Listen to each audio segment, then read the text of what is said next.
Nicolas Otamendi scored with a towering header to give Argentina a 1-0 away win over Brazil in a bad-tempered World Cup qualifier that was delayed by half an hour on Tuesday after police clashed with fans at Maracanã Stadium. Locals and Argentinian fans started fighting during the playing of the national anthems before the match, prompting the Brazilian police to charge the visiting contingent, who responded by ripping up and throwing seats at the officers. Fans near the trouble panicked and came onto the pitch to escape the fighting.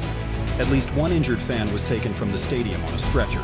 The Argentina team, led by captain Lionel Messi, went over to the terraces to try and calm the situation before leaving the pitch and returning to the dressing room. The world champion Argentina team eventually returned once the police had corralled the traveling fans in a pen, and the match between South America's fiercest footballing rivals started after a delay of about 30 minutes. Five-time World Cup winners Brazil were hoping their fans at the sold-out stadium would help them get their campaign back on track after they lost successive qualifiers for the first time in their history. Defender Otamendi scored from a Giovanni Lo Celso corner in the 63rd minute, with Argentina's only shot on target, and Brazil's misery was compounded when midfielder Joelinton was sent off for hitting Rodrigo de Paul in the face in the 82nd minute. The world champions handed their fiercest rivals a third consecutive loss as Brazil came into the match, having conceded back-to-back defeats in World Cup qualifiers for the first time in their history.